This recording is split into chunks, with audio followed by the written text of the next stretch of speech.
Hello दोस्तों। इसमें आज हम लोग जो दृष्टि पब्लिकेशन का आया है 1 मई 2022 से जितने भी करंट अफेयर हैं इंटरनेशनल रिलेशन और 15 अप्रैल तक 2023 तक का कवर किया गया है। तो चलिए इसको शुरू करते हैं हम लोग। तो इसके अंतर्गत क्या देखेंगे कि आज हम लोग देखेंगे अंतर्राष्ट्रीय संबंध को देखेंगे दृष्टि पब्लिकेशन का है घटना चक्र का। तो आज हम लोग सबसे पहले देख लेते हैं कि जो जापान के साथ भारत और जापान के साथ जो भी जो रिलेशन हुए हैं, जो भी एग्रीमेंट हुए हैं उसके बारे में देखेंगे। तो चलिए शुरू करते हैं इसके अंतर्गत। आज हम लोग क्या देखेंगे कि 20 से 21 मार्च 2023 के मध्य जापान की जो प्रधानमंत्री है फूमियो किशिदा भारत की आधिकारिक यात्रा पर रहे हैं। ठीक है, तो कौन आए हैं? पीएम जो है वो फूमियो किशिदा आए हैं। उसी तरह से अगला आपका इसमें पॉइंट क्या बोल रहा है कि श्री किशिदा ने कि यह यात्रा औपचारिक थी अनौपचारिक थी, यानी औपचारिक नहीं था। यह भारत और जापान के मध्य 2006 से आयोजित किए जा रहे हैं। उसी तरह आपका वार्षिक द्विपक्षीय शिखर सम्मेलन है का भाग नहीं था। ये जो द्विपक्षीय दोनों एनुअल बायलैटरल जो समिट होता है उसका ये भाग नहीं था। ये अनौपचारिक की बात ही की जा रही है। तो उसी तरह से अपना देखेंगे अगला पॉइंट इसमें क्या कह रहा है कि जो 10वां भारत जापान शिखर सम्मेलन जो मार्च 2022 में आयोजित किया गया था। ठीक है, यानी 14वां कब था? तो 2022 में ही जो भारत और जापान के वार्षिक शिखर सम्मेलन सम्मिलित हो चुके हैं, यानी 2022 में भी हो चुके हैं। उसी तरह से आपका अगला इसमें पॉइंट बोल रहा है कि भारत जापान राजनयिक संबंधों की स्थापना की 70 वर्षगांठ मनाई गई थी। कब मनाई गई थी? तो 2022 में मनाई गई थी। और जो 2000, क्योंकि आप सभी जान रहे हैं कि G20 जो है उसकी अध्यक्षता जो है भारत के द्वारा किया जा रहा है और ये कब हो रहा है? तो 2023 में हो रहा है। वही जापान जो है वो G7 का अध्यक्ष है। तो आप जान लीजिए कि भारत इस साल जो है 2023 का अध्यक्ष है और उसी तरह से जापान क्या है G7 का अध्यक्ष बना है। तो उसी पॉइंट में आगे उल्लेख किया गया है कि उल्लेखनीय है कि राष्ट्रीय अध्यक्षीय सैन्य प्रमुखों एवं का 18वां G20 शिखर सम्मेलन 9 से 10 सितंबर 2023 के दौरान नई दिल्ली में आयोजित की जाएगी। ठीक है, तो ये राष्ट्रीय अध्यक्ष और शासन प्रमुखों का G18वां जो होगा वो नई दिल्ली में होगा। और इसमें क्या है कि आपका सितंबर मंथ में होगा, 2023 की बातें की जा रही है। अगला इसी पॉइंट में क्या बोल रहा है कि जबकि G7 शिखर सम्मेलन जो है वो 2023 का 19 से 21 मई 2023 के मध्य हिरोशिमा जापान में आयोजित होगी। ठीक है, यानी G7 कहाँ होगा? तो जापान के हिरोशिमा में होगा। अगला 2023 के बारे में बोल रहा है कि भारत जापान पर्यटन वर्ष के रूप में मनाने की घोषणा की गई है। यानी भारत और जापान ने बोला है कि पर्यटन वर्ष के रूप में मनाया जाएगा। कब, किस साल को बोला है? तो 2023 को बोला है। ठीक है, वर्ष 2023 की बातें की रहती है। तो ये जापान के साथ हो गई। उसी तरह से अगला आप पॉइंट देखेंगे इसमें कि भारत और ऑस्ट्रेलिया की बातें की जा रही है कि जैसे आप लोग जानते हैं कि ऑस्ट्रेलिया के जो प्रधानमंत्री है एंथोनी अल्बनीज जो है वो भारत की राजकीय यात्रा संपन्न हुई। ठीक है, भारत की राजकीय यात्रा संपन्न की गई किसके द्वारा? तो ऑस्ट्रेलिया के जो प्रधानमंत्री हैं उनके द्वारा। उसी तरह से अगला बोल रहा है क्या कि मई 2022 की बात की जा रही है कि ऑस्ट्रेलिया के जो प्रधानमंत्री का पद ग्रहण करने के बाद भी श्री अल्बनीज की यह भारत की पहली आधिकारिक यात्रा होगी। यानी जो अल्बनीज बने हैं पीएम ऑस्ट्रेलिया के, उसके बाद उनकी पहली आधिकारिक यात्रा भारत की रही है। उसी तरह से होली के दिन श्री अल्बनीज अपनी भारत यात्रा पर अहमदाबाद गुजरात पहुंचे, यानी जो दिन था वो होली का दिन था। और अगला जो देखेंगे ये कहाँ पहुंचे थे? गुजरात के आपके अहमदाबाद में पहुंचते हैं। 9 मार्च 2023 को श्री अल्बनीज जो है वो प्रधानमंत्री नरेंद्र मोदी के साथ अहमदाबाद के नरेंद्र मोदी स्टेडियम में भारत और ऑस्ट्रेलिया के मध्य जो बॉर्डर गावस्कर ट्रॉफी के चौथे और अंतिम टेस्ट में उपस्थित भी रहे थे। तो ये जो भारत और ऑस्ट्रेलिया के बीच में जो मैच हो रहा था उसमें भी वो उपस्थित रहे थे। उसी तरह से आपका इसमें पॉइंट क्या बोल रहा है कि जो श्री अल्बनीज ने मुंबई का दौरा भी किया था और दोनों देशों के प्रधानमंत्रियों के मध्य नई दिल्ली में जो है प्रथम भारत ऑस्ट्रेलिया वार्षिक शिखर सम्मेलन भी कभी आयोजित किया गया। और ये कब हुआ? तो 10 मार्च को 2023 की बातें की जा रही। उसी तरह से यात्रा के दौरान दोनों देशों के मध्य 4 दस्तावेजों पे जो 4 डॉक्यूमेंट पे आदान प्रदान भी किए गए। तो देख लीजिए कौन कौन से पॉइंट इसमें कवर किया गया है।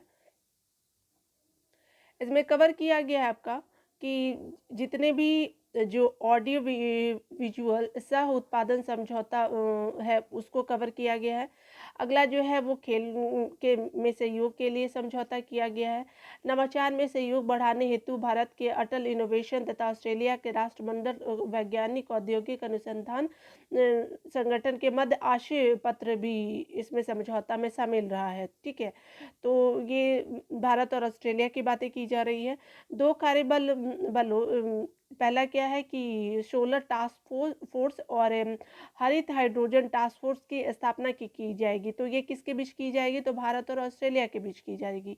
और इस तरह से दोनों जो कंट्री है वो अपने रिलेशन को और भी बढ़ा सकते हैं इस तरह से करके। ऑस्ट्रेलिया और जो भारत है नवाचार परितंत्रों के साथ लाने के उद्देश्य से भारत और ऑस्ट्रेलिया नवाचार की जो चुनौती है की घोषणा की गई है। तो उसमें देखेंगे क्या पॉइंट को कवर किया गया है कि 1 मार्च 2023 को 15 दिवसीय प्रथम जनरल रावत भारत भारत ऑस्ट्रेलिया युवा अधिकारी रक्षा विनिमय कार्यक्रम आरंभ किया गया। यानी कहने का क्या मतलब है कि प्रथम जो है 15 दिवसीय ये कार्यक्रम था। ठीक है, प्रथम जनरल रावत भारत ऑस्ट्रेलिया युवा अधिकारी रक्षा विनिमय कार्यक्रम भी आरंभ किया गया है। ठीक है, और ये आरंभ किसके बीच किया गया? तो ऑस्ट्रेलिया और भारत के बीच में तो किया ही गया, पॉइंट पे भी लिखा हुआ है।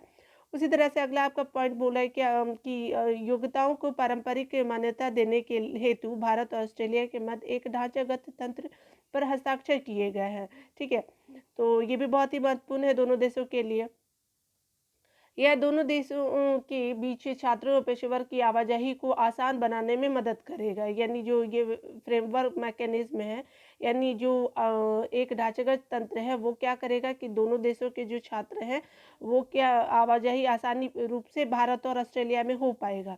उसी तरह से एक बहुत ही इम्पोर्टेंट इसमें घोषणा की गई है कि जो आपका अगला इसमें बोल रहा है कि 3 मार्च 2023 को ऑस्ट्रेलिया के डिकन जो यूनिवर्सिटी है, ऑस्ट्रेलिया के डिकन यूनिवर्सिटी को भारत में अंतर्राष्ट्रीय शाखा खोलने की मंजूरी मिल गई है। यानी अब डिकन यूनिवर्सिटी भारत में अपना शाखा खोल पाएगी।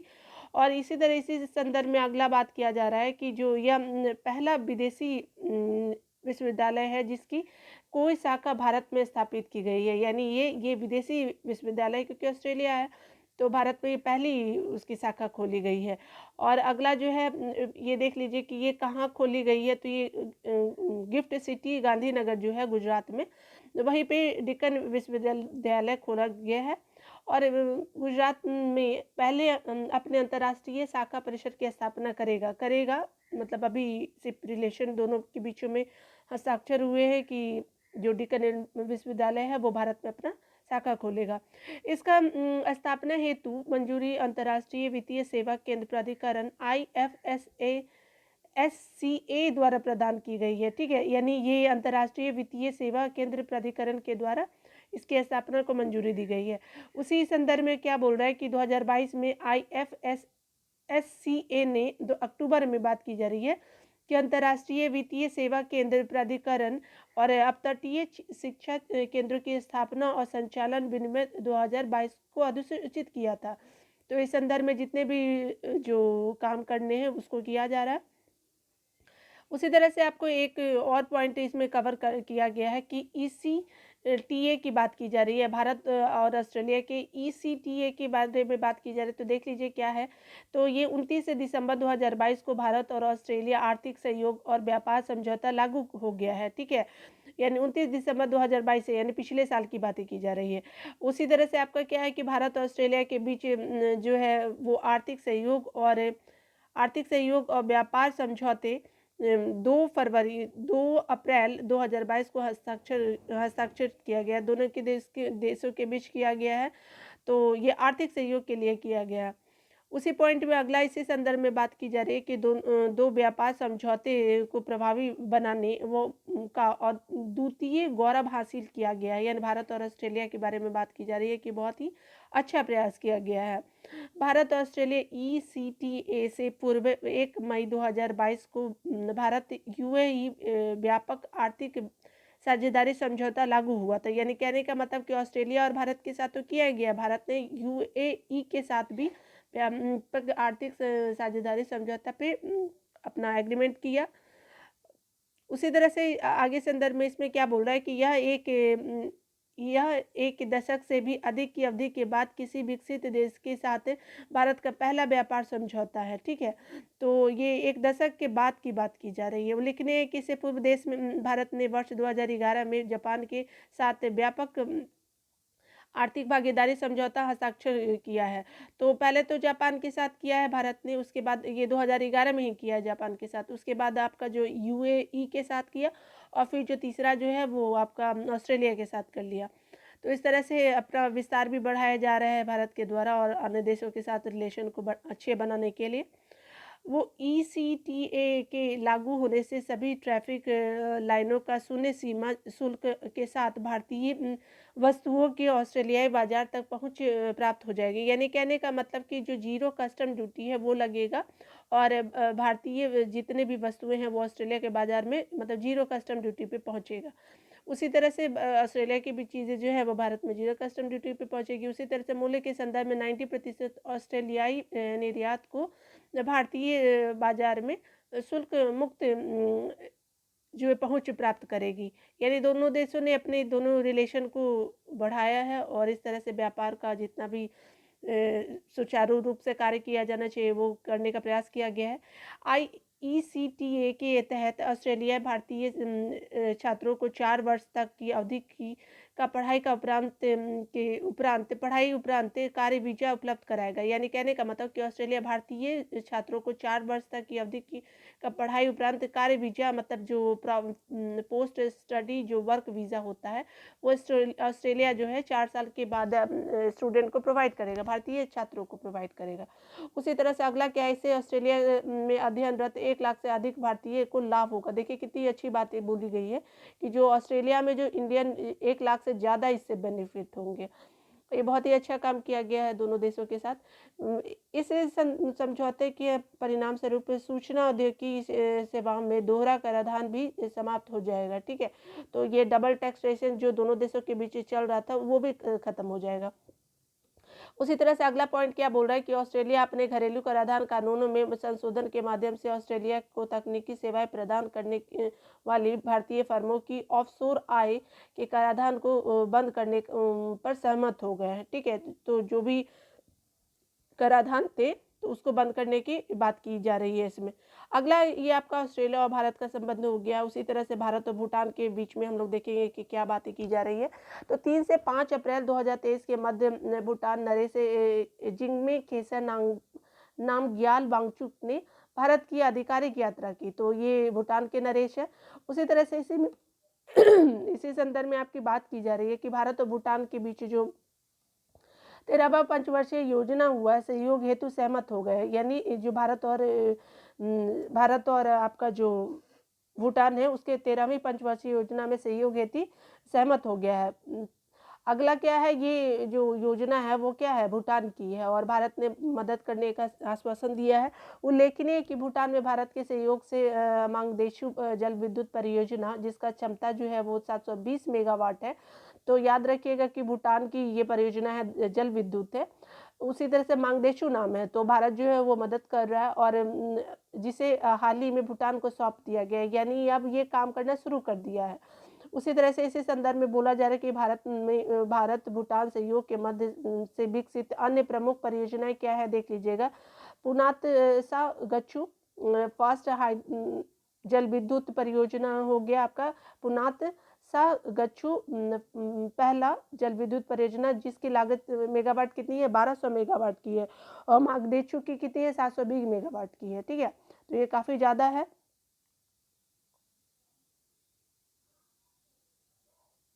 इस संदर्भ में दूसरा जो है पुनासा गच्चू सेकंड की बात की जा रही है। तो इसका जो है 1020 मेगावाट है। उसी तरह से कोलोगुच्चू जो है वो आपका जो है जल विद्युत परियोजना है। तो ये 600 मेगावाट की है और चूका जल विद्युत परियोजना जो है वो सबसे कम है यानी 336 मेगावाट की है, ठीक है। तो आप इसको याद रख सकते हैं कि इसकी 300 की जो परियोजनाएं हैं वो जल विद्युत जो है वो है। तो ये भूटान की है। भारत और जो भूटान के मध्य एक ऐतिहासिक परियोजना के रूप में सीमा पारीय रेल लिंक का निर्माण प्रस्तावित है, ठीक है। यानी जो सीमा पारीय रेल लिंक की बात भी की जा रही है कि भारत और भूटान के बीच में प्रस्तावित है। इसमें क्या है कि रेल लिंक कोकराझार यानी असम के कोकराझार को गुलेफू भूटान से जोड़ा जाएगा। यानी कहने का मतलब कि सीमा पारीय रेल लिंक जो है वो हमारा आसाम का जो रेल लिंक कोकराझार है उसको भूटान के गुलेफू से जोड़ा जाएगा।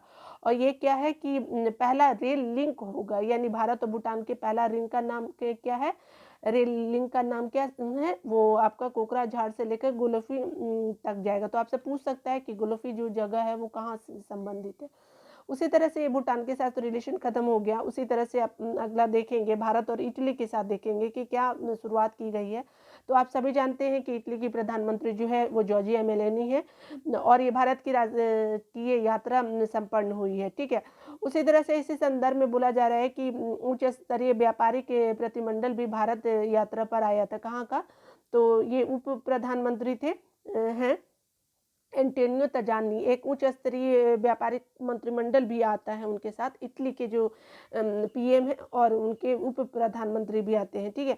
उसी तरह से अगला आपका बोल रहा है इसी पॉइंट में कि 5 वर्षों के अंतराल के बाद भारत के प्रधानमंत्री को भारत की पहली द्विपक्षीय यात्रा है, ठीक है। यानी कहने का मतलब कि इटली के प्रधानमंत्री की भारत की पहली द्विपक्षीय यात्रा है, यानी 5 वर्षों के अंतराल के बाद, ठीक है। यानी 5 वर्ष पहले आए होंगे। उसी तरह से अगला है कि उल्लेखनीय है इसके लिए इससे पूर्व अक्टूबर 2018 में इटली के प्रधानमंत्री जो है गियुसेप्पे कांटे जो थे भारत की यात्रा पे। तो याद रखना होगा कि ये जो है वो 5 साल के बाद आया और 2018 में भी वहाँ के पीएम आ चुके हैं। उसी तरह से अगला जो है आपका 2023 का जो रायसीना डायलॉग हुआ है जो 8वें नंबर का है।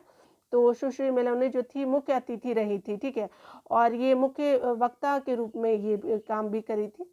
उसी तरह से अगला क्या है कि जो आप जान रहे हैं कि भारत और इटली के बीच में जो राजनयिक संबंधों की स्थापना भी मनाई गई है, 75वीं वर्षगांठ है, यानी 2023 में आपकी 75वीं वर्षगांठ मनाई गई है। तो ये पूछ सकता है कि किस देश के साथ जो भारत की जो 75वीं वर्षगांठ मनाई गई है।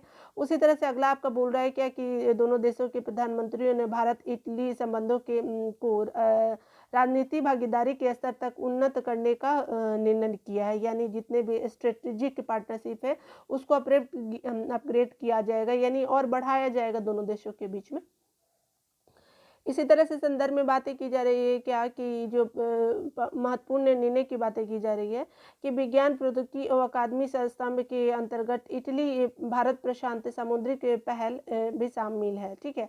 यानी साइंस प्रौद्योगिकी और अकादमिक स्तंभों के लिए ये भारत और इटली के साथ किया गया है। यानी क्या नाम है, भारत और प्रशांत सामुद्रिक पहल जो है वो इटली के साथ किया गया है। प्रवासन और गतिशीलता पर आशय की भी घोषणा की गई है। उसी तरह से अगला आपका जो है वो पॉइंट है क्या कि भारत इटली स्टार्टअप ब्रिज की घोषणा की गई है। तो स्टार्टअप ब्रिज की घोषणा की गई इटली के साथ, भारत और इटली शामिल है। और इसी तरह से आप देखिएगा कि इसमें बहुत अच्छी बात की गई है कि रविंद्र भारती विश्वविद्यालय कोलकाता एवं कोलकाता स्थित बिजली के इटली के वाणिज्य दूतावास के बीच MOU हुआ है, ठीक है। तो इस तरह से रविंद्र भारती विश्वविद्यालय को भी आप ध्यान रखेंगे, कोलकाता में स्थित है। तो ये आपका इटली के साथ हो गया है। आगे हम लोग देखते हैं कि भारत और जर्मनी के बीच में क्या बातें हुई हैं और जो वहाँ के जर्मनी के जो चांसलर है वो लाफ सोल्ज जो है ने भारत की राजकीय यात्रा संपन्न हुई। उसी तरह से 25 फरवरी को नई दिल्ली पहुंचने के बाद उन्होंने 26 फरवरी 2023 को बेंगलुरु का दौरा किया। यानी जो जनवरी के चांसलर है वो कहाँ गए थे, तो ओलाफ सोल्ज जो है वो बेंगलुरु की यात्रा की है। और वर्तमान भूमि जर्मन चांसलर श्री सोल्ज की यह पहली भारत यात्रा है, ठीक है। यानी वो चांसलर बनने के बाद पहली बार भारत आए हैं। उस संदर्भ में अगला क्या आपका बोल रहा है कि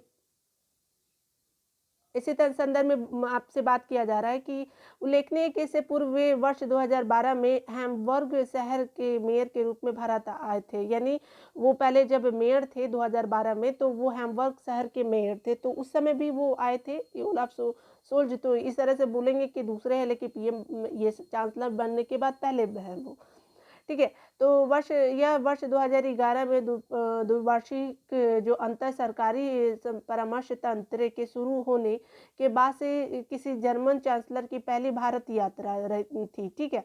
तो चांसलर के रूप में पहली भारत यात्रा इसको ध्यान देंगे। उसी तरह से इसी पॉइंट में आपका क्या बोल रहा है कि दोनों देशों ने भारत और जो आपका जर्मनी है देशों ने नवाचार एवं प्रौद्योगिकी पर सहयोग में वृद्धि हेतु एक विजन वक्तव्य पर सहमति व्यक्त की है। यानी दोनों देशों ने अपना इनोवेशन और जो भी जो प्रौद्योगिकी है उसके संदर्भ में बातें की जा रही है। अगला आपका देखेंगे हम लोग भारत और मिस्र के बारे में कि क्या जो बातें हुई हैं 24 से 27 जनवरी 2023 के मध्य मिस्र के राष्ट्रपति अब्देल फतेह अल सीसी ने भारत की राजकीय यात्रा की है। तो ये आप याद रखेंगे, ये राष्ट्रपति हैं मिस्र के। उसी तरह से ये उनकी जो है वो दूसरी राजकीय यात्रा, पहले नहीं है, भारत में पहले भी आ चुके हैं। उसी तरह से आपका अगला बोल रहा है कि उल्लेखनीय है कि इससे पूर्व सीसी अक्टूबर 2015 में तीसरे भारत अफ्रीका फोरम समिट में भाग लेने हेतु 2016 में भारत आ गए थे, ठीक है। तो 2016 में भी वो आ चुके थे। और उसी तरह से अगला इसमें पॉइंट बोल रहा है कि 26 जनवरी 2023 को जो हम लोग 74 गणतंत्र दिवस के अवसर पर श्री सीसी मुख्य अतिथि के रूप में उपस्थित रहे हैं, ठीक है।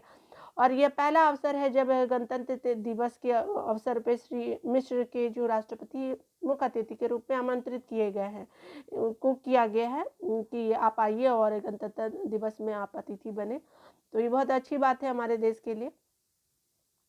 मिस्र के सेना की एक अन्य टुकड़ी ने भी गणतंत्र दिवस परेड में भाग लिया। तो ये भी याद रखें कि मिलिट्री कंटिजेंट जो है वो भी भाग लिया था मिस्र का। और ये आपसे पूछ सकता है कि किस सैन्य टुकड़ी ने हमारे रिपब्लिक डे में भाग लिया है, तो ये मिस्र का हो गया। उसी तरह से अगला पॉइंट आपका बोल रहा है क्या कि उल्लेखनीय है कि वर्ष 2023 में भारत और मिस्र के बीच राजनयिक संबंधों की स्थापना की 75वीं वर्ष पूरे हो गए। याद रखिएगा इटली के साथ भी 75 ईयर हो गए हैं और ये मिस्र के साथ भी राजनयिक संबंधों के 75 साल हो गए हैं 2023 में। उसी तरह से आप अगला इसमें पॉइंट क्या बोल रहा है कि 2022 से लेकर 23 में भारत की G20 अध्यक्षता के दौरान मिस्र को अतिथि देश के रूप में आमंत्रित किया गया है कि वो गेस्ट कंट्री के रूप में आ सकते हैं। और यात्रा के दौरान भारत मिस्र संबंधों को राजनीतिक भागीदारी तक उन्नत करने की घोषणा की गई है। यानी कहने का मतलब है कि राजनीतिक भागीदारी को और बढ़ाया जाएगा इन दोनों देशों के बीच में, जिसमें राजनीतिक सुरक्षा, रक्षा, उसी तरह से ऊर्जा, आर्थिक जो है क्षेत्र शामिल है। संघ यात्रा के दौरान विभिन्न क्षेत्रों में 5 MOUs पर सहमति भी की गई है। यानी मिस्र के साथ 5 MOU किया गया भारत और मिस्र के साथ। तो देख लीजिए कौन कौन से है उसमें।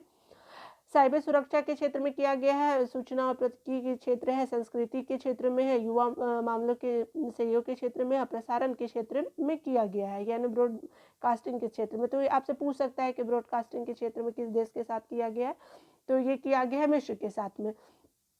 उसी तरह से इसमें एक पॉइंट देखेंगे कि उल्लेखनीय आपको है कि भारत को सितंबर 2023 में प्रस्तावित मिस्र के त्रिसेवा अभ्यास जो है ब्राइट स्टार के में भाग लेने हेतु आमंत्रित किया है। यानी कहने का मैं मिस्र के त्रिसेवा अभ्यास ब्राइट स्टार में भाग लेने हेतु आमंत्रित किया गया है। किसको? तो भारत को। और ये कब होने वाला है? तो 2023 के सितंबर में होने वाला है, ठीक है। अगला इसमें पॉइंट देखेंगे, ये मिस्र के साथ हो गया। भारत और बांग्लादेश के बाद देखेंगे कि आप जानते हैं कि प्रधानमंत्री जो है शेख हसीना ने भारत की राजकीय यात्रा संपन्न हुई। कब ये आई? तो ये आती हैं आपके 5 से लेकर के 8 सितंबर 2022 में ही आ चुकी हैं। उसी तरह से देखते हैं कि क्या बातें हुई भारत और बांग्लादेश के बीच में, क्योंकि पड़ोसी सबसे पहले हैं और पड़ोसी अगर अच्छे हैं तो हमारे लिए बहुत ही बेनिफिट है। उसी तरह से यात्रा के दौरान बांग्लादेश की प्रधानमंत्री ने 8 सितंबर 2022 को अजमेर में सूफी संत ख्वाजा मोइनुद्दीन चिश्ती की दरगाह पर दौरा भी किया था। तो याद रखिएगा कि जो अजमेर में वो जाती हैं कौन? बांग्लादेश की जो प्रधानमंत्री हैं। और वहाँ पे किसके मज़ार है? तो वहाँ पे है ख्वाजा मोइनुद्दीन, सूफी संत ख्वाजा मोइनुद्दीन चिश्ती की दरगाह पे भी वो जाती हैं, ठीक है।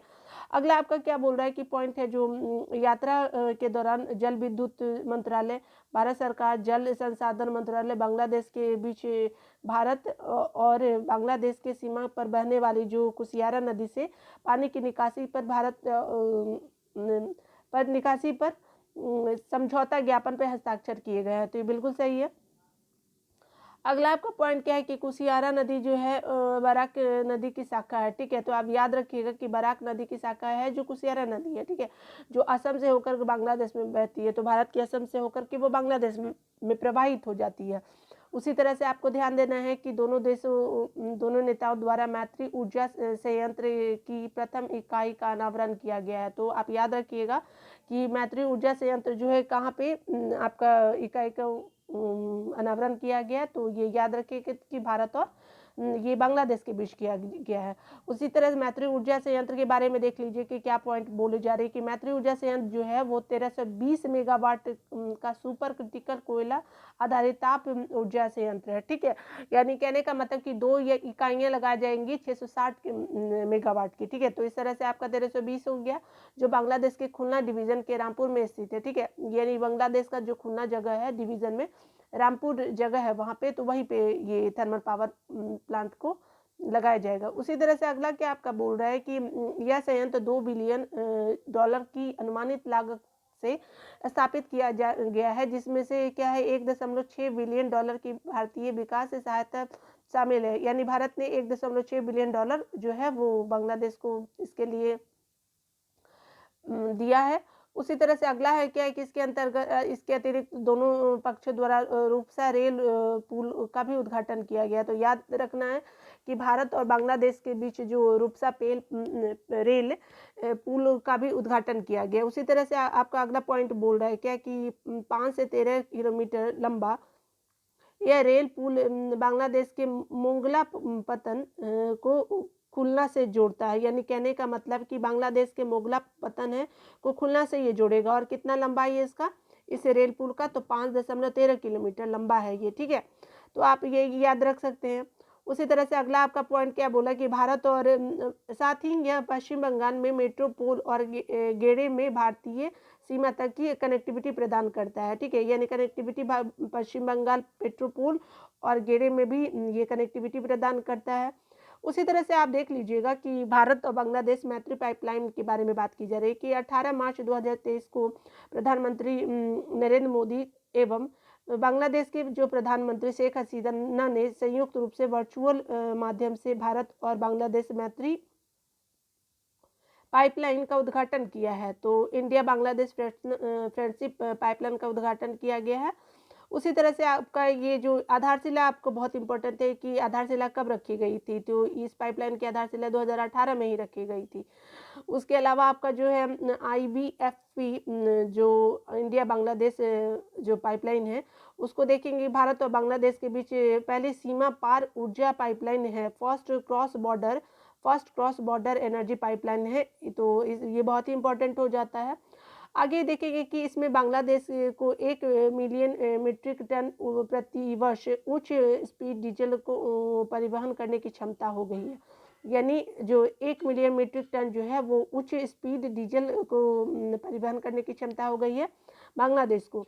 और उसके अलावा इसमें क्या देखना है कि जो यह पाइपलाइन नुमालीगढ़ रिफाइनरी लिमिटेड के सिलीगुड़ी स्थित विपणन टर्मिनल से बांग्लादेश पेट्रोलियम कॉर्पोरेशन के पार्वतीपुर डिपो तक विस्तृत है। यानी कहने का मतलब कि जो सिलीगुड़ी है भारत का और पेट्रोलियम जो है वो टर्मिनल से लेके भारत जो बांग्लादेश का पेट्रोलियम कॉर्पोरेशन है पार्वतीपुर डिपो तक जाएगा। यानी सिलीगुड़ी से ये लेकर के पार्वतीपुर डिपो तक जाएगा। और पार्वतीपुर डिपो कहाँ है, ये बांग्लादेश में है। उसी तरह से आपको ध्यान रखने की बात है कि पाइपलाइन की लंबाई कितनी है। तो ये 131.57 किलोमीटर जो है वो पाइपलाइन की लंबाई है।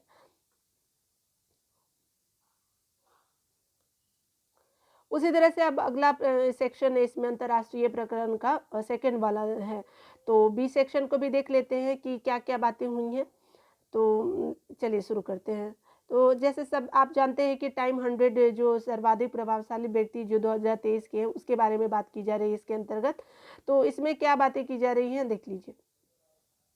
13 अप्रैल 2023 को टाइम मैगजीन द्वारा वर्ष 2023 में विश्व के 100 सर्वाधिक प्रभावशाली व्यक्तियों की वार्षिक सूची जारी की गई है, लिस्टिंग जारी की गई। और ये इसका जो है 20वां संस्करण है। यानी जो आपका 100 सर्वाधिक प्रभावशाली व्यक्तियों की जो सूची जारी की गई है, उसका उस संदर्भ में ये 20वां नंबर का संस्करण है। उसी तरह से आपको देखना है कि जो सर्वाधिक व्यक्तियों की 6 श्रेणियाँ जो है 6 श्रेणियों में रखा गया है। तो ये आपके हो गए कलाकार हो गए, उसी तरह से प्रवर्तक है, असाधारण व्यक्ति है, नेता हो गए, आइकन्स हो गए या मार्गदर्शक के रूप में इसको वर्गीकृत किया गया है कि कौन-कौन क्षेत्र में कौन है। तो टोटल 6 आयाम है इसके अंतर्गत। उसी तरह से आपको देखना है कि कलाकार श्रेणी में आपको क्या दिया हुआ है, बहुत इंपॉर्टेंट है। मैक्सिकन अमेरिकी अभिनेत्री सलमा हायक तथा अमेरिकी जो अभिनेत्री है बेरीमोर जो है सहित 19 व्यक्ति शामिल है। ये कलाकार के रूप में कितने शामिल है? तो 19 व्यक्ति शामिल है। उसी तरह से प्रवर्तक जो है जिसको इनोवेटर बोलते हैं श्रेणी में जो है वो प्रमुख किलियन एम्बापे जो फ्रेंच के फुटबॉलर है, और ईगा स्विटिक जो पोलैंड की टेनिस खिलाड़ी बहुत ही इंपॉर्टेंट है ये इनका नाम। तो ये प्रवर्तक के रूप में शामिल हुई है, ठीक है। अगला देखेंगे कि एक असाधारण व्यक्ति के रूप में क्या है कि श्रेणियों में शामिल व्यक्ति प्रमुख व्यक्ति पद्म लक्ष्मी जो है भारत मूल की अमेरिका लेखिका है, ठीक है। ये भारत मूल की स्पेशली है लेकिन ये अमेरिका लेखिका है, अभिनेत्री है, मॉडल है और टेलीविजन होस्ट भी है। तो नाम क्या है? पद्म लक्ष्मी। एलन मस्क जो स्पेस एक्स के संस्थापक और ट्विटर के जो सीईओ हैं, उसी तरह से क्या है कि लियोनेल मेसी जो अर्जेंटीना के फुटबॉलर हैं जो उनको शामिल किया गया और इनको असाधारण व्यक्ति के रूप में शामिल किया गया। अगला देखेंगे कि लीडर के रूप में किसको किसको शामिल किया है। तो 20 लोगों को शामिल किया गया है जिसमें से ओलेना जेलेंस्की है, ठीक है। अगला क्या है, जो राष्ट्रपति यूक्रेन की जो राष्ट्रपति हैं वो उनकी पत्नी का नाम ओलेना जेलेंस्की है, उनको शामिल किया गया है। जो बाइडेन जो अमेरिका के राष्ट्रपति हैं उनको, और बोला अहमद तिनुबू जो नाइजीरिया के नवनिर्वाचित राष्ट्रपति हैं वो, और जेनेट एलन जो है अमेरिकी वित्त मंत्री है, आदि प्रमुख व्यक्ति को शामिल किया गया। यानी टोटल नेता में 20 लोगों को शामिल किया गया। उसी तरह से अगला देखेंगे इसमें आइकन में श्रेणी में क्या दिया गया है कि श्रेणी में 15 लोगों ने स्थान प्राप्त किया है, जिसमें भारत अभिनेता शाहरुख खान भी है। तो ये आइकन कैटेगरी में है। और मार्गदर्शक श्रेणी में भारतीय फिल्म निर्देशक एस राजामौली को शामिल किया गया है। तो आप याद रखिए कि मार्गदर्शक श्रेणी में जो है वो एस राजामौली है जो हमारे इंडियन फिल्म डायरेक्टर है। तो इस तरह से आपका 100 जो प्रभावशाली व्यक्तित्व हैं उनको देख लिए तो पूरे। उसी तरह से अगला बहुत इंपॉर्टेंट है कि फिनलैंड नाटो का 31वां सदस्य बन गया, ठीक है। तो इसमें इस संदर्भ में देख लेते हैं कि नाटो एक राजनीतिक सैन्य गठबंधन है, ठीक है। आप ध्यान रखेंगे राजनीतिक सैन्य गठबंधन है नाटो, और जिसमें यूरोप और उत्तरी अमेरिका के 31 देश शामिल है। यानी याद रखना है कि यूरोप और उत्तरी अमेरिका के 31 देश शामिल है। 4 अप्रैल जो है 1949 को उत्तरी अटलांटिक संधि पर हस्ताक्षर के साथ नाटो की आधारशिला रखी गई है। तो 4 अप्रैल 2000 ही बोल रही हो। तो 4 अप्रैल 1949 को क्या होता है कि नाटो जो उत्तरी अटलांटिक संधि पर हस्ताक्षर के साथ नाटो की आधिकारिक आधारशिला रखी गई है। इस संदर्भ में वाशिंगटन संधि के लोकप्रिय नाम से भी इसको जाना जाता है। यानी वाशिंगटन संधि को भी किसको जाना जाता है, ये जो नाटो का आधारशिला रखा गया उसको वाशिंगटन संधि के नाम से भी जाना जाता है, ठीक है। तो ये आपका हो गया। इसी संदर्भ में आपको स्मरणीय तथ्य को भी ध्यान रखने वाली बातें हैं कि जो 4 अप्रैल 2023 को फिनलैंड जो है वो 31वां सदस्य है। पहले 30 थे, अब 31 हो गए। तो आप याद रख सकते हैं, पूछ सकता है कि नाटो के जो वर्तमान सदस्य कितने हैं। तो 31 है, नया कौन बना है? फिनलैंड। तो आप जानते हैं कि फिनलैंड जो है वो खुशहाली सूचकांक में भी हमेशा से 6 सालों से अपर रहा है। तो ऐसे करके आप याद रख सकते हैं। उसी तरह से आपका क्या बोल रहा है कि इसके पूर्व उत्तरी मैसेडोनिया वर्ष 2020 में नाटो का 30वां सदस्य बना था। तो आप याद रख लीजिएगा कि 30वां सदस्य कौन था? उत्तरी मैसेडोनिया बना, और कब बना? 2020 में। उसी तरह से आपका फिनलैंड जो है वो 2023 में 31वां सदस्य बनता है। तो ये पूछता है बहुत सारे एग्जामों में, तो इसे आप ध्यान रख सकते हैं। ब्रुसेल्स जो है वो बेल्जियम स्थित नाटो मुख्यालय है। तो नाटो का मुख्यालय कहाँ है? ब्रुसेल्स, बेल्जियम के ब्रुसेल्स में है। उसी तरह से अमेरिका की उत्तरी अटलांटिक संधि के अंगीकरण से संबंधित दस्तावेज जमा करने के साथ ही फिनलैंड को नाटो की सदस्यता प्राप्त हो गई है। यानी कहने का मतलब कि जितने भी जो आपका दस्तावेज थे वो डिपोजिट करने के बाद फिनलैंड क्या हो गया, आपकी नाटो का सदस्य बन गया। उसी तरह से अगला इसमें पॉइंट क्या बोल रहा है कि ज्ञातव्य है कि स्वीडन जो है कि को भी वाशिंगटन संधि को स्वीकार करने के लिए आमंत्रित किया गया। तो फिनलैंड को तो किया ही गया, तब स्वीडन को भी किया गया है और निकट भविष्य में वह भी आधिकारिक रूप से नाटो का सदस्य बन जाएगा। तो अभी बना नहीं है, बन सकता है। उसी तरह से आपको देखना है कि 4 भागीदारी देशों ने नाटो की सदस्यता हेतु अपनी आकांक्षा घोषित की है। ये देश जो हैं वो कौन से हैं, तो देख लीजिए, बोस्निया है और हर्जेगोविना है, जॉर्जिया है, स्वीडन है और यूक्रेन है, जो क्या है कि आकांक्षा घोषित किया है कि मतलब वो बनना चाहते हैं। ठीक है, तो ये आप देख लीजिए। उसी तरह से आपका अगला पॉइंट है क्या है कि उत्तरी अटलांटिक जो है आपका संधि, उत्तरी अटलांटिक संधि जिसको नाटो के रूप में जानता है, अनुच्छेद 10 में नाटो की सदस्यता प्राप्त करने हेतु प्रावधान शामिल है। यानी कहने का अनुच्छेद जो नाटो का जो अनुच्छेद 10 है उसमें नाटो की सदस्य प्राप्त करने के सभी संबंधित प्रावधान किए गए हैं। तो ये जो है नाटो से संबंधित अनुच्छेद है। अगला आप देखेंगे क्या, विश्व प्रसन्नता रिपोर्ट जो है 2023 की आई है, उसी में इस संदर्भ में देखेंगे क्या कि वर्ष 2012 में पहली बार विश्व प्रसन्नता रिपोर्ट जारी की गई, जो मैंने आपको ऊपर ही बोला था। तो 2012 से जारी किया जा रहा है, पहली बार 2012 में से ही जारी किया जा रहा है और अभी 2023 का भी रिपोर्ट आ चुका है।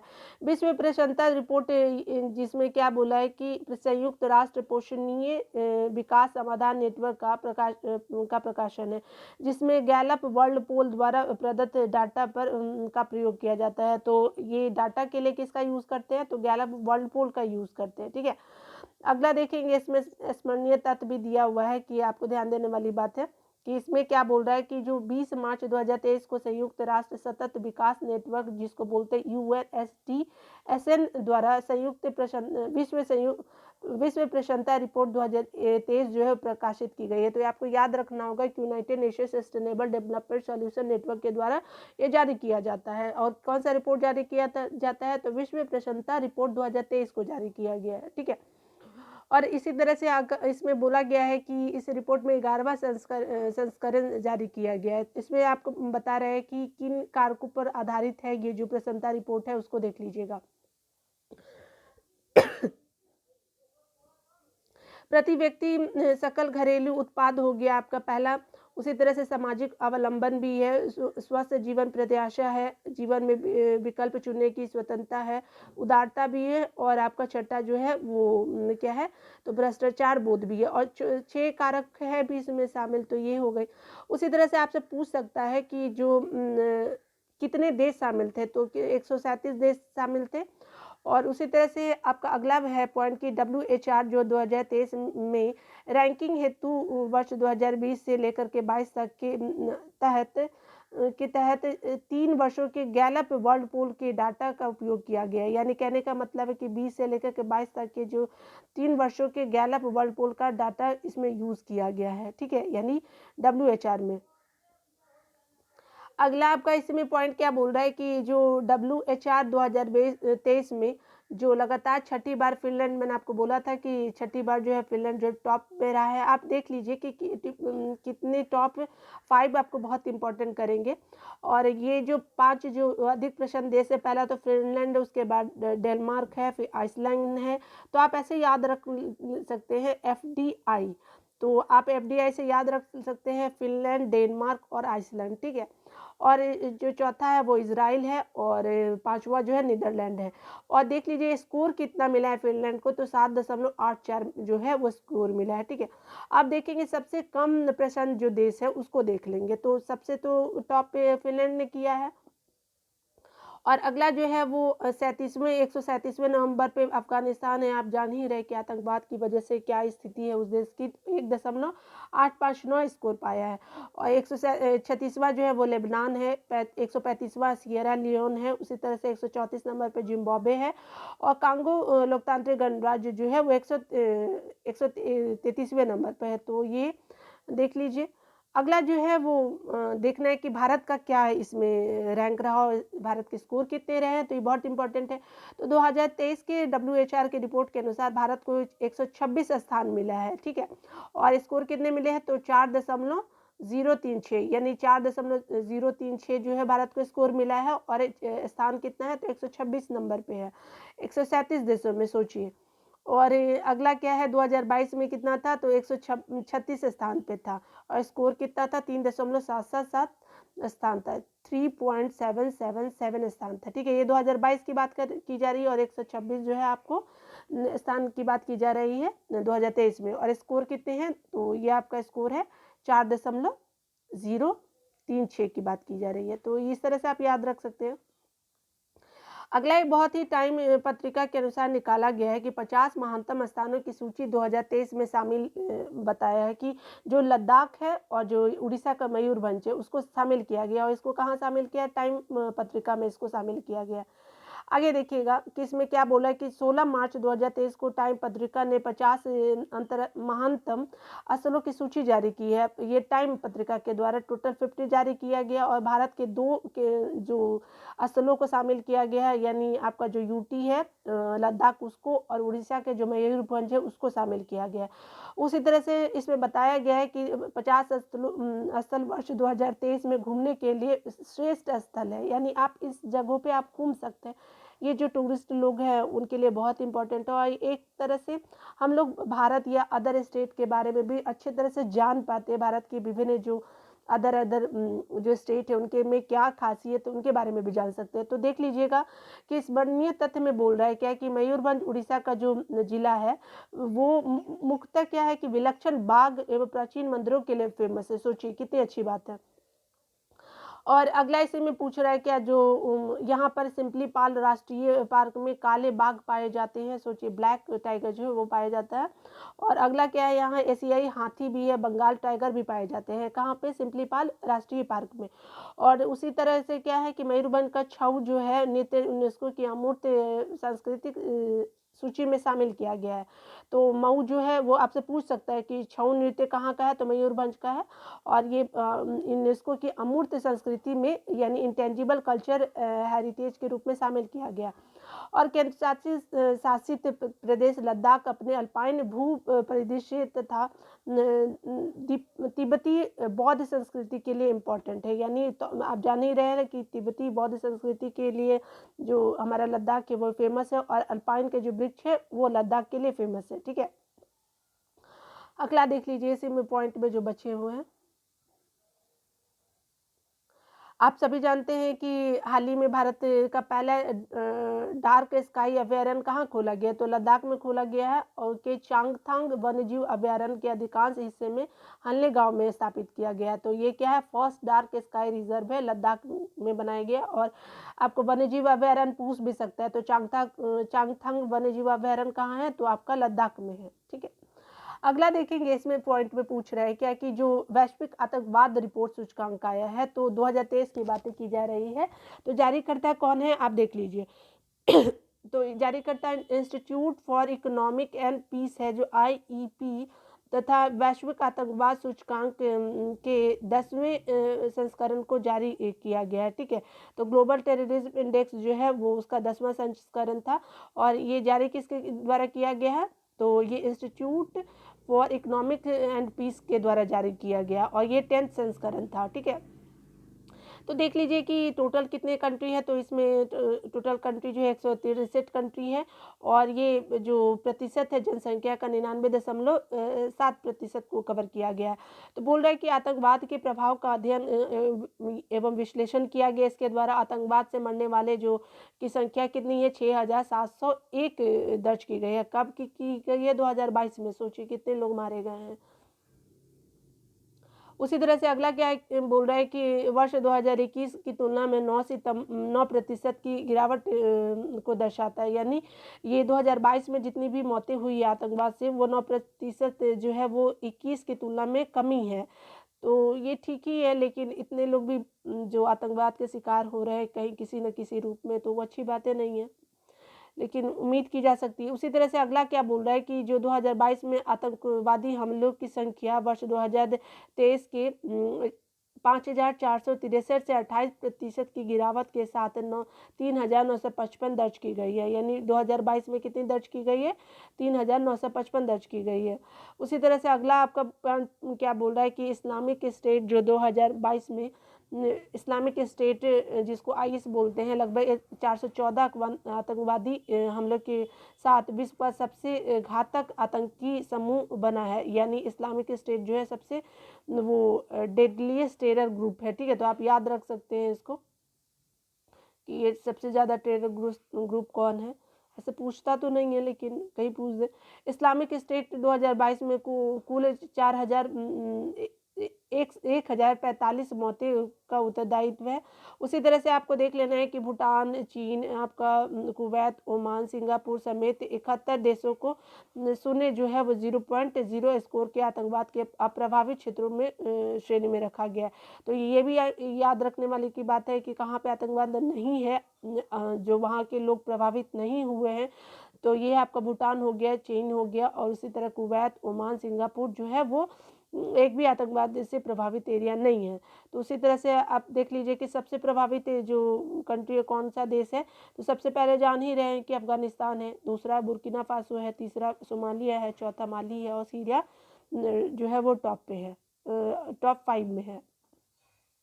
इसी तरह से अगला आपका बोल रहा है कि ब्रिक्स देशों का स्थान पूछ रहा है कि ब्रिक्स देशों में कौन कौन से कितने नंबर पे है। तो आप देख लीजिए कि ब्राज़ील जो है वो 85वें नंबर पे, रशिया जो है 45 नंबर पे, भारत जो है 13 नंबर पे। भारत का बहुत इंपॉर्टेंट है कि आपसे पूछ सकते हैं भारत का आतंकवादी जो सूचकांक में रैंक कितना है, तो आपका 13वें रैंक पे। उसी तरह से अगला जो है वो आपका चीन जो है वो 93 नंबर पे है, और आपका साउथ अफ्रीका जो है 79 स्थान पे है। और भारत का स्कोर कितना है जीटीआई में, तो ये आपका 7.175 स्कोर जो है उस, और आपका रैंकिंग वाइज कितना है 13, और आपका स्कोर वाइज कितना है 7.175 है। ठीक है, तो आपका ये आपका आतंकवाद सूचकांक हो गया। उसी तरह से अगला देखेंगे, इसमें बोल रहा है क्या कि अंतर्राष्ट्रीय शस्त्र हस्तांतरण जो प्रवृत्ति 2022 से लागू की गई उसके बारे में देख लेते हैं। क्या है कि शस्त्र जो विपणन है उसके बारे में बारे, तो आप जान रहे हैं कि Stockholm International Peace Research Institute, जिसको सिप्री शॉर्ट में बोलते हैं, अंतर्राष्ट्रीय शस्त्र हस्तांतरण प्रवृत्तियां नामक रिपोर्ट प्रकाशित की गई है। और ये रिपोर्ट के किसके साल के बीच में है, तो 2018 से लेकर के 2022 के बीच में की गई है। ठीक है, उसी तरह से अगला बोल रहा है कि हस्तांतरण की मात्रा में वर्ष 2013 से 2017 की तुलना में 5.1% की कमी दर्ज की गई है। आर्म जो ट्रांसफ़र है उसके में 2013 से 17 के बीच में 5.1% की कमी दर्ज की गई है। ठीक है, अगला जो है वो आपका दे रहा है कि स्मरणीय तत्व को आपको याद रखना है कि 5 सबसे बड़े हथियार निर्यातक देश कौन है। तो निर्यात करने वाला आर्म एक्सपोर्टर कौन है, तो ये 4 सालों की अवधि की बात की जा रही है दोस्तों। तो 2018 से लेकर 2022 की बात की, तो सबसे ज़्यादा आर्म एक्सपोर्ट कौन किया है, तो अमेरिका है, सेकेंड पे रशिया है, थर्ड पे फ्रांस है, फिर चाइना है, फिर जर्मनी है। तो यूएसए, रशिया, फ्रांस, चीन और जर्मनी को आप याद रखेंगे। टॉप 5 इंपॉर्टेंट होता है कोई भी एग्जाम के लिए।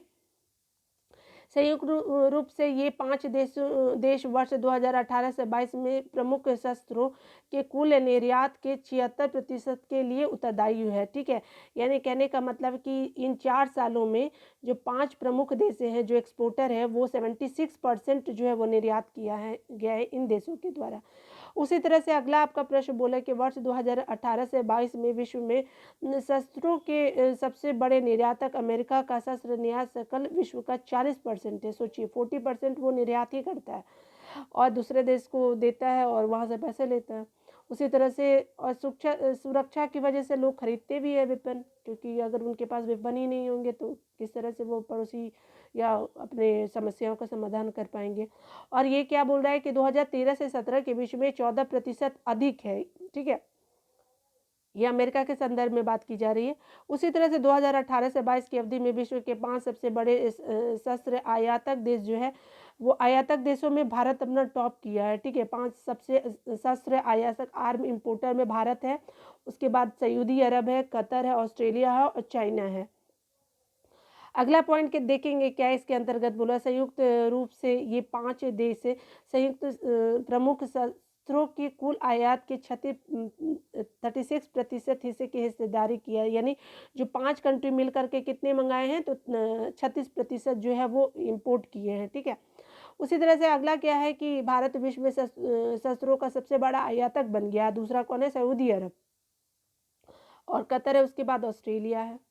उसी तरह अगला आपको देखना है कि आपका जो पॉइंट बोल रहा है कि 2013 से लेकर 17 के मुकाबले वर्ष 2018-22 में भारत के कुल आयात में 11% की कमी दर्ज की गई है, यानी टोटल कितने प्रतिशत की कमी दर्ज की गई है, तो 11% की कमी दर्ज की गई है, भारत की बात की जा रही है।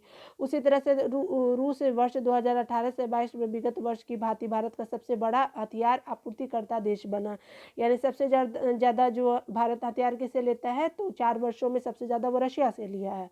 आपको ध्यान देना है कि भारत किससे ज़्यादा वेपन मंगाता है, तो ये बहुत इंपॉर्टेंट है। भारत कुल शस्त्र आयात में रूस की भागीदारी 45% है, तो भारत जो है वो रशिया से 45% हिस्सा जो है वो आयात करता है। उसी तरह से अगला इस पॉइंट में क्या बोल रहा है कि भारत जो है भारत को हथियार आपूर्ति करने वाले देश में फ्रांस दूसरे और तीसरे स्थान पे रखते हैं, यानी रशिया फर्स्ट पे है, फ्रांस सेकंड पे है और अमेरिका जो है वो आपका थर्ड नंबर पे है। 2017 से 21 के मध्य जो है वो भारत यहाँ शीर्ष 25 शस्त्र निर्यातकों में शामिल था, ठीक है। और आपका 25 शस्त्र निर्यात करने में भारत का रैंकिंग कितना है, तो आपका भारत का जो 25वें शस्त्र निर्यातकों में शामिल है और 18 में भारत इस सूची से बाहर हो गया है, ठीक है। उसी तरह से अगला क्या है कि भारत फ्रांस इजराइल द्वारा किए गए शस्त्र निर्यात के मुख्य प्राप्तकर्ताओं में भारत शीर्ष स्थान पर रहा है, यानी ठीक है, सबसे ज़्यादा इन देशों से मंगाया गया भारत के द्वारा। उसी तरह से हम लोग अवार्ड के बारे में बात कर सकते हैं। जो आप जानते हैं कि एकेडमिक अवार्ड, जिसको हम लोग ऑस्कर अवार्ड 2023 की बात की जा रही है, ये कितने नंबर का है, तो 95 नंबर का है, ठीक है, जिन्हें ऑस्कर के नाम से भी जाना जाता है। यह वैश्विक फिल्म उद्योग से जुड़े कलाकार और तकनीशियनों के लिए उत्कृष्ट सर्वोत्कृष्ट फिल्म पुरस्कार है, यानी इससे बड़ा कोई पुरस्कार नहीं है। तो प्रथम ऑस्कर पुरस्कार का वितरण जो है वो 16 मई 2029 को the Hollywood Roosevelt hotel California में आयोजित की गई थी। और स्टार्ट कब होता है प्रथम ऑस्कर, तो 1929 में स्टार्ट होता है। यह पुरस्कार प्रतिवर्ष academy of motion picture arts and sciences के द्वारा प्रदान किया जाता है, जिसको हम लोग AMPAS नाम दिया गया है। अमेरिकी जो फिल्म निर्माता है जेलेंट यंग academy of motion pictures art and sciences की स्थापना एकेडमी अध्यक्ष है, यानी कहने का मतलब कि फिल्म निर्माता जेनेट यंग जो है academy of motion picture art and sciences की वर्तमान अध्यक्ष जो है वो जेनेट यंग है, ठीक है। अगला देखेंगे अकादमी का मुख्यालय वेबरली हिल्स जो कैलिफोर्निया में है, तो ये कहाँ है, तो वेबरली हिल्स है, कैलिफोर्निया में इसका मुख्यालय है। आप अगला देखेंगे इसी में क्या बोल रहा है कि ये संयुक्त राज्य अमेरिका में स्थित है। और अगला इसमें स्मरणीय तथ्य को आपको याद रखना है कि सबसे ज़्यादा जो विजेता जो है कौन है, तो देख लीजिए। आपका डॉल्बी थिएटर लॉस एंजलिस जो है 95 अकादमी पुरस्कार, जिसको ऑस्कर पुरस्कार विजेता घोषणा की गई है, ठीक है। डॉल्बी थिएटर में घोषणा किया गया, आपसे पूछ सकता है कि किस थिएटर में, तो डॉल्बी थिएटर में। उसी तरह से अगला आपका क्या बोल रहा है कि 2022 के दौरान प्रदर्शित फिल्म हेतु इन पुरस्कारों को आयोजित किया गया, यानी 2022 में जितने भी फिल्म प्रदर्शित हुए उसके लिए गए हैं। उसी तरह से अगला बोल रहा है कि 11 नामांकन जो है 95 ऑस्कर पुरस्कारों में 11वें नामांकन film everything where all at once को प्राप्त हुआ है, यानी सर्वाधिक 11 नामांकन किया गया है। Everything everywhere all at once को 11 नामांकन मिले हैं।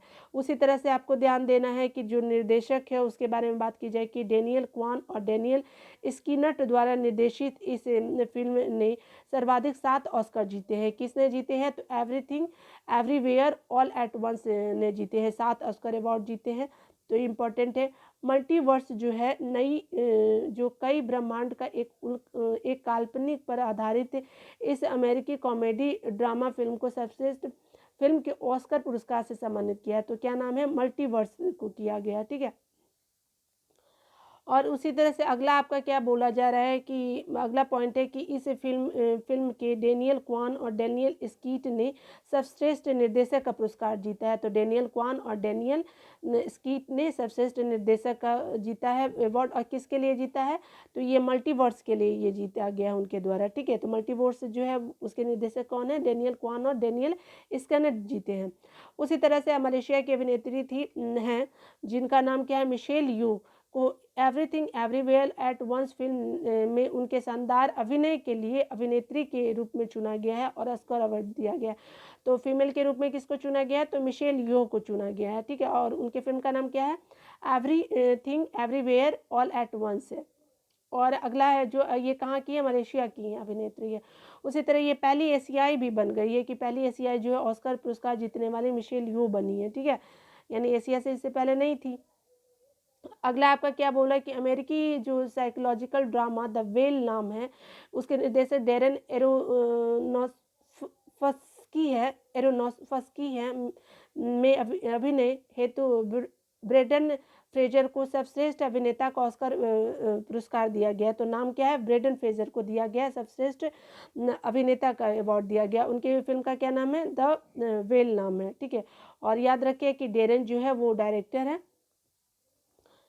अगला क्या बोल रहा है कि all quiet on the western front Germany को सर्वश्रेष्ठ अंतर्राष्ट्रीय फीचर फिल्म का पुरस्कार प्रदान किया गया है। और उसी संदर्भ में है कि अन्य विजेता प्रमुख विजेता आपको ध्यान देना है कि जो सहायक अभिनेत्री बनी है जेमी ली कर्टियस बनी है। इनकी मूवी का नाम क्या है, everything everywhere at once movie है, ठीक है। Jelly Curtis, Jamie Lee Curtis. अगला आपके अभिनेता कौन है, तो देख लीजिए इसमें के हुई क्वान जो है वो film everything everywhere all at once के लिए इनको भी दिया गया है, अभिनेता के कैटेगरी में इनको दिया गया। उसी तरह से अगला है कि डॉक्यूमेंट्री फीचर फिल्म में किसको दिया गया है, तो नेवेल्नी को दिया गया है जिसके डायरेक्टर क्या है, डेनियल रोहेर है।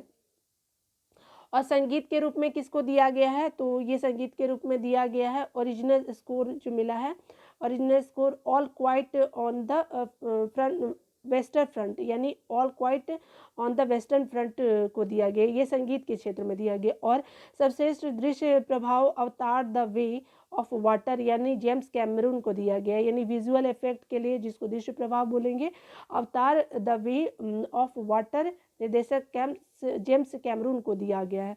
और अगला इसमें क्या बोल रहा है कि भारत के लिए वो ऐतिहासिक क्षण जब कार्तिकेय गुलासवेस द्वारा निर्देशित द एलिफेंट विस्पर को सर्वश्रेष्ठ डॉक्यूमेंट्री शॉर्ट फिल्म का अवार्ड दिया गया। तो बहुत अच्छी बात है कि हमारी जो मूवी है ऐतिहासिक क्षण था कि द एलिफेंट विस्पर जिसके डायरेक्टर थे कार्तिक गोंसाल्विस थे, तो उनको इसके लिए दिया गया है।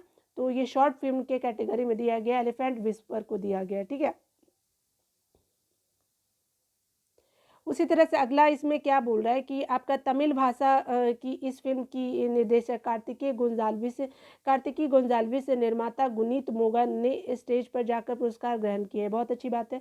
और अगला क्या बोल रहा है कि ऑस्कार पुरस्कारों के इतिहास में यह पहला अवसर था किसी भारतीय प्रोडक्शन कंपनी द्वारा निर्मित किसी फिल्म को ऑस्कर अवार्ड दिया गया। तो कितनी अच्छी बात है कि भारतीय प्रोडक्शन कंपनी ने मतलब ऑस्कर अवार्ड जीता। और इसी तरह से आगे धीरे धीरे बढ़ता रहेगा हमारा भारत का भी योगदान। द एलिफेंट विस्पर की कहानी एक ऐसे आदिवासी जोड़े बोमन और वैली की है जो कि मधुमलाई टाइगर रिजर्व में रहने वाले हाथी के अनाथ बच्चे रघु को गोद लेते हैं और उसे पाल पोस कर बड़ा करते हैं। सोचिए आप, ये सब मूवी देखने जैसी बातें होती है।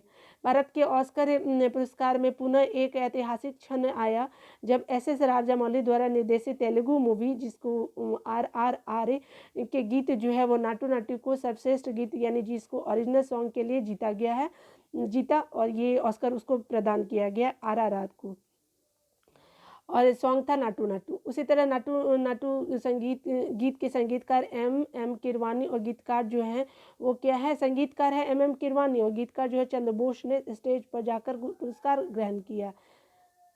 उसी तरह से अगला इस पॉइंट में बोल रहा है क्या इस गीत के गायक राहुल सिंपलीगंज एवं काल भैरव जो है, गायक जो है राहुल सिंपलीगंज एवं काल भैरव जो है हैं गीत के गायक जो है।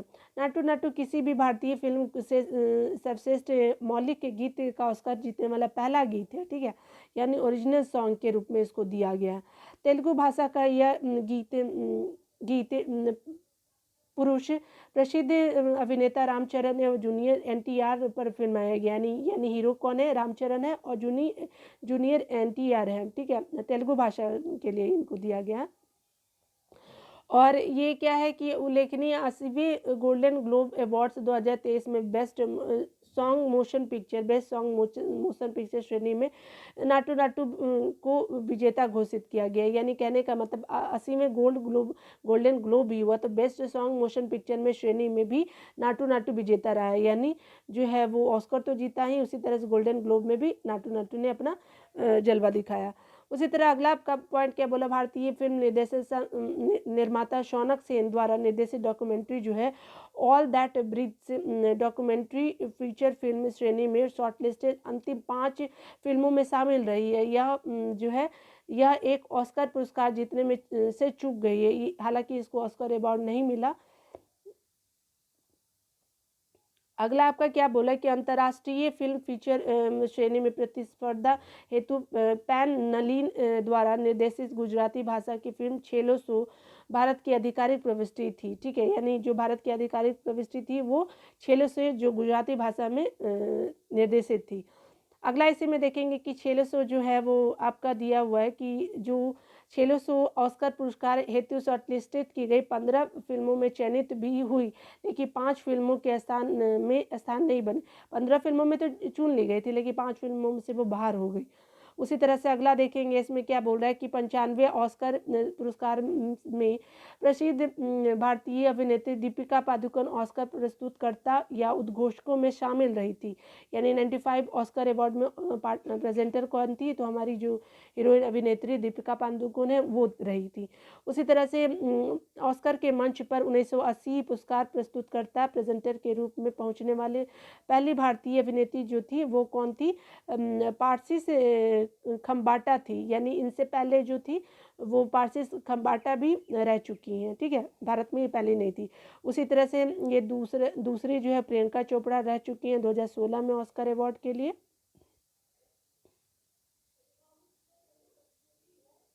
ठीक है, तो फ्रेंड आज हम लोग यहीं तक ऑस्कर अवार्ड तक ही रहने देते हैं और इस तरह से आगे जो भी होगा वो कवर किया जाएगा।